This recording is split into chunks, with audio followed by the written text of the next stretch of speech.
안 되는 일은 안 되는 게 나에게 더 좋기 때문에 안 된 것이다. 이런 말 들어보셨나요? 인스타를 보다가 우연히 들은 말인데 제 기억에 남아 있었나 봅니다.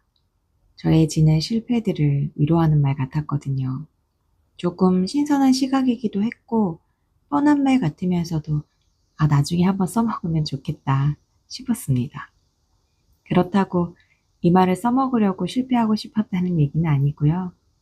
왜냐면 어제 저는 2번의 실패를 연달아 맞았습니다. 지금 있는 조직에서 정규직 채용이 2건 올라와 있어서 둘 다 지원을 했거든요. 아무래도 계약직이다 보니까 조금 더 안정적으로 일하면서 독립을 준비하고 돈도 벌고 그러고 싶었습니다. 미래에 대한 불안은 저를 많이 흔드니까요.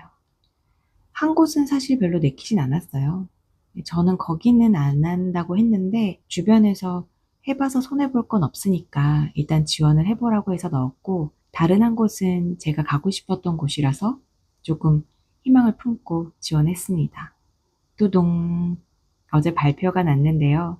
2곳 모두 똑 떨어졌습니다. 아무리 떨어질 수도 있다고 생각했어도 탈락탈락 통보를 연달아 받으니까 사람이 흔들흔들 하더라고요. 그리고 저 면접까지는 올라갈 줄 알았습니다. 이렇게 서류에서 끝날 줄은 몰랐어요.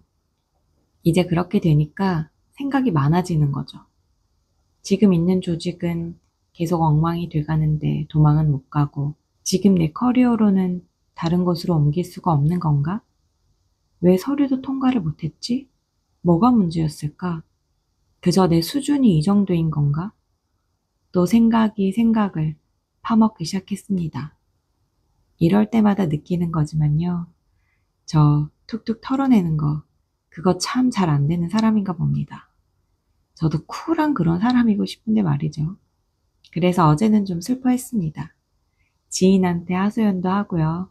채찌하고 얘기도 하고 스레드에 막 글을 올리면서 난 슬퍼요를 시연했습니다. 솔직히 말씀드리면 제가 실제로 느낀 슬픔과 좌절보다는 조금 아닌가 많이인가 과장해서 이야기했음을 고백합니다. 그냥 어떻게든 좀 위로받고 싶었던 것 같아요. 그리고 이 말을 하고 나면 더 이상 비밀도 아니겠지만 사실 그 순간에 제 자존심이 상했다는 걸 인정하고 싶지 않았던 것 같습니다. 아니, 나를 떨어뜨렸다고? 잘한다고 할 땐 언제고 지금 이렇게 부려먹으면서 자존심에 금이 빡빡 가는데 그걸 드러내놓고 인정하고 싶지는 않았습니다. 저 정말 옹졸해요. 그래서 슬픔으로 위장했습니다. 제가 감정을 조금 더 과장해서 말한 것도 그 때문이었겠죠.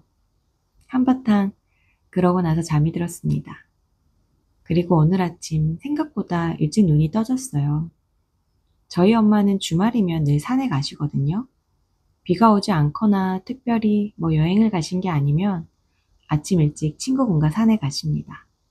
준비해서 나가시는 그 문 열리는 소리에 잠이 깼어요. 침대에 이렇게 누워있는데 생각보다 아무렇지 않은 거예요. 역시 저를 아는 사람은 접니다. 계속 슬픔을 시연하면서 챗GPT한테 얘기하고 우울한 감정이 사라질까봐 계속 그걸 붙들고 있는 건 진짜 슬퍼서 그런 게 아니라 공부하지 않아도 되는 핑계, 기록 노트 쉬어도 되는 핑계, 나는 원래 안 되는 사람인가 봐 하면서 더 이상 앞으로 나가지 않아도 되는 핑계를 만들고 있었던 거죠. 물론 떨어져서 슬픈 건 맞습니다. 좌절되죠. 기대가 무너졌잖아요. 근데 그 슬픔 뒤에 계속 숨어서 자기 연민에 빠져 있고 싶었던 것도 맞습니다.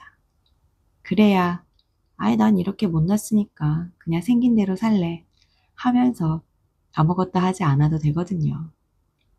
그때 챗GPT 온유한테 이런 질문을 했어요. 온유는 챗GPT의 저의 멘탈 코치입니다. 이름을 붙였어요. 물어봤죠. 다른 사람들은 이럴 때 어떻게 극복할까요?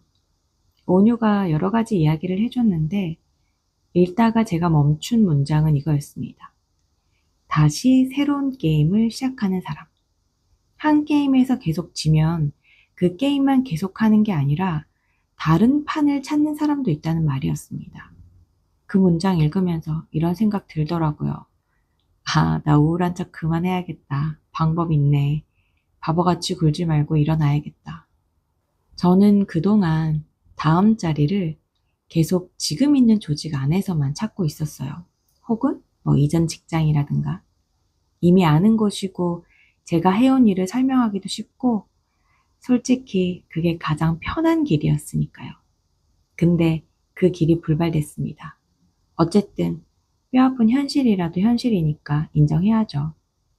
그 조직 안에서 제가 뻗어나갈 곳이 적다는 걸요. 그렇다면 나도 다른 게임을 해야겠다. 이제 다른 데서 찾아보자. 당장 퇴사할 것도 아니고 아직 아무 일도 일어나지 않았는데 천천히 다른 시장 둘러보면 되지. 그렇게 생각 들더라고요. 다른 직장일 수도 있고 뭐 예전에 같이 일하자고 했던 대표님한테 연락해 볼 수도 있고 아직 제가 생각하지 못한 다른 기회가 있을 수도 있습니다. 그렇게 생각하니까 몸이 좀 가벼워지더라고요. 침대에 계속 누워있을 이유도 없어졌습니다. 왜냐하면 더 이상 우울한 척할 핑계가 없어져 버렸거든요.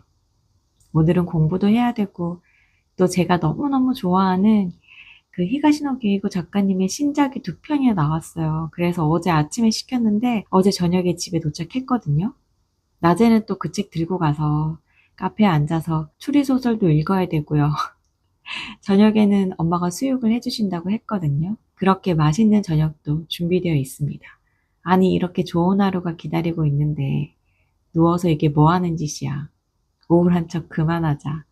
아무도 안 알아준다. 너 어린애 아니잖아. 이렇게 팩폭을 저한테 날리게 되더라고요. 생각해보면 지난 2년 동안 참 많이 실패했습니다. 실패하고 자책하고 또 실패하고 또 자책하고 그걸 정말 많이 반복했어요.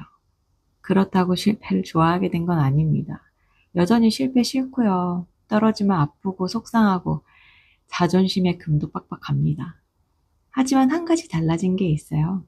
예전 같았으면 며칠씩 주저앉아 있었을 텐데 이제는 그 시간이 조금 짧아졌습니다. 어제 지인하고 저녁 먹으면서 이런 말을 했어요. 아니, 내가 이 정도 슬퍼할 수 있지. 지금 이 시간만이라도 좀 슬퍼하자. 좀 받아줘라. 그래서 반나절 정도 슬퍼하기로 했으니까 딱 그만큼만 슬퍼해야겠다. 그리고 다음날 되면 그래, 오늘 해야 되는 거 하자. 할 수 있는 정도는 된 것 같아요. 실패를 반복하니까 좋은 것도 있네요. 물론 모든 실패가 이 정도로 지나가는 건 아닐 겁니다. 저도 어떤 일 앞에서는 또 오래 주저앉아 있을 수도 있겠죠. 다만 이번에 알게 된 건 제가 예전만큼 오랫동안 그 감정을 붙들고 있지 않는다는 거? 그걸 알게 됐어요. 저도 모르는 사이에 좀 근육이 생겼다고 해야 될까요? 제가 처음 시작할 때 그 문장 말씀드렸죠. 안 되는 일은 안 되는 게 나에게 더 좋기 때문에 안 된 것이다. 이번 일이 정말 저에게 더 좋은 일이어서 안 된 건지 아직 모릅니다. 나중에 알겠죠. 그리고 뭔가 자기 합리화를 위한 말로 또 쓰겠죠. 그래도 오늘은 그 말에 위로를 받습니다. 뻔한 위로가 유난히 잘 듣는 날도 있잖아요. 그리고 녹음이 끝나가는데요. 이제 녹음했으니까 공부해야 됩니다. 해야죠. 저를 먹여 살리려면요.